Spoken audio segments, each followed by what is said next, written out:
The story begins with a young boy named Kita, who joins his father, Tom, and other villagers on a hunting trip. Their target was a herd of wild buffaloes grazing nearby. After planning carefully, Tom gave the signal, and everyone got ready to attack. The hunters moved slowly towards the buffaloes and threw their spears. The scared buffaloes started running toward a deep ditch the hunters had set as a trap. Everything was going smoothly until one buffalo turned back instead of jumping into the ditch. It charged straight toward Kita. Since this was Kita's first hunt, he didn't know how to react and froze in fear. The buffalo knocked Kita to the ground, but it didn't stop there. It turned around, picked him up with its horns, and ran toward the ditch. Tom tried to save his son and threw a spear at the buffalo, hitting it in the stomach. Even though it was injured, the buffalo jumped into the ditch, taking Kita with it. Tom and the other hunters rushed to the edge of the ditch. They saw Kita hanging onto a rock, barely holding on. Before they could do anything, Kita lost his grip and fell. Luckily, Kita didn't fall straight to the bottom. Instead, he hit a large rock and was knocked unconscious.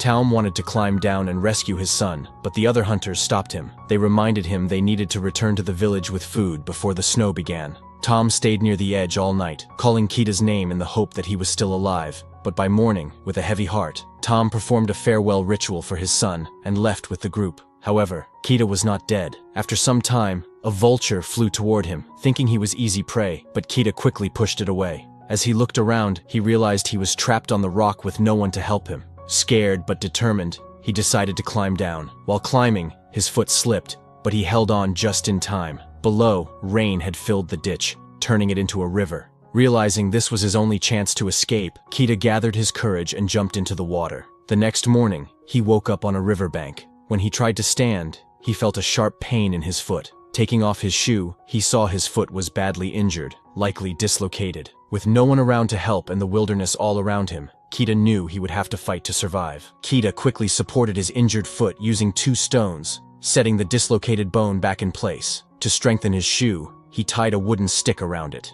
Determined to reunite with his companions, Kita began heading toward the hilltop, where he found the stones his father, Tov, had used during his rituals. The sight of them deeply saddened him. Suddenly, Kita heard growling, and upon looking around, saw a pack of wolves closing in on him. Terrified, he started running as fast as he could, but the wolves quickly caught up. Realizing he couldn't outrun them, Kita climbed a dry tree for safety. However, one wolf managed to grab his leg. Kita pulled out his knife and stabbed the wolf, causing it to fall to the ground, injured. Though the wolves stayed under the tree all night, Kita held his ground. The next morning, he noticed the wolves had left, abandoning their injured companion. Despite his fear, Kita approached the wounded wolf, intending to kill it with a spear he crafted from his knife and a stick. But when he saw its pitiful condition, he felt compassion and chose to spare its life. To protect himself, Kita tied the wolf's mouth with a rope, carried it on his shoulders, and sought shelter in a nearby cave. That night, they rested there. By morning, Kita was tending to his injury with herbs, when he realized the wolf had freed itself from the rope.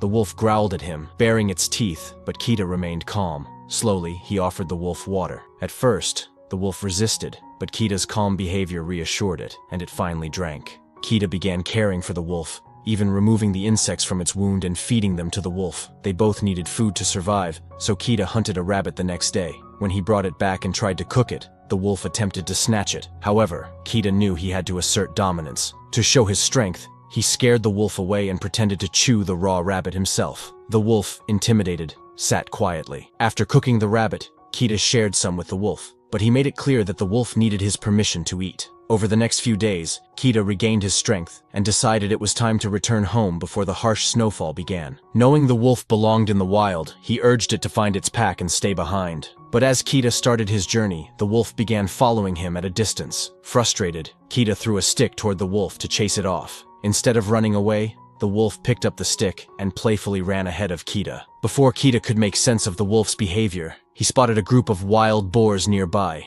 The wolf immediately ran to attract them, while Kita stood frozen, holding his spear. When one of the boars ran toward him, Kita hesitated, unable to strike. The boar managed to escape, leaving Kita in shock. The wolf looked disappointed, realizing that due to Kita's mistake, they had lost their chance at food. However, over time, Kita and the wolf started working together. Kita named the wolf Alpha, marking the start of their bond. With Alpha's help, Kita learned to hunt and survive more effectively. Gradually, they began to understand each other. At night, Alpha would sleep close to Kita, keeping him warm in the freezing cold. Kita started to enjoy his companionship and survival journey. But as winter deepened, the entire landscape was covered in snow. Despite the harsh conditions, Kita and Alpha continued their journey, hunting for food to stay alive. One day, while crossing a frozen river, the ice beneath Kita's feet gave way, and he plunged into the icy water. Trapped beneath the surface, Kita struggled to find a way out. Alpha desperately tried to break the ice with his weight, but couldn't. After several attempts, Kita managed to break through the ice using his knife and, with Alpha's help,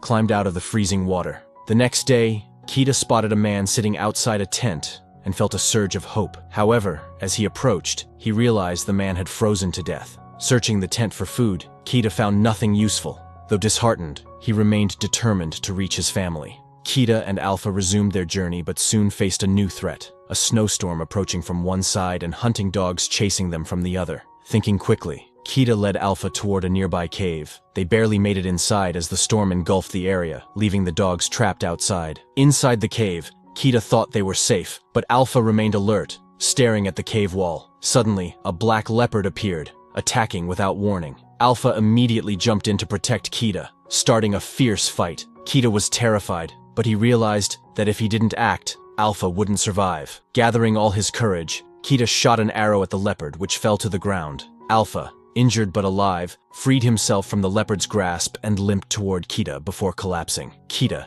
seeing Alpha's condition, was determined to save the wolf who had saved his life multiple times. The next morning, they resumed their journey, with Kita carrying the wounded Alpha in his arms. After hours of walking, they came across a stone bearing his colony's mark, signaling that home was near. Despite Alpha's worsening condition, Kita refused to give up. He carried Alpha through mountains and harsh terrain, walking all night and the following day until finally, he saw his settlement in the distance. Reaching the settlement, Kita collapsed from exhaustion with Alpha in his arms. His father, Taum, was stunned to see Kita alive and immediately rushed to catch him. Kita's mother, who had lost hope of ever seeing her son again, also arrived, overcome with emotion. Though weak, Kita was thrilled to reunite with his parents. His first request, however, was to save Alpha at any cost. Soon after, Kita fainted from exhaustion. When Kita regained consciousness, he learned something surprising. Alpha had given birth to several pups. It turned out Alpha was a female wolf, and she had been pregnant throughout their journey. Despite her condition, Alpha had protected and supported Kita the entire time. Kita's admiration and love for Alpha deepened upon learning this. If you enjoyed this story, don't forget to like the video and subscribe to the channel. See you in the next one.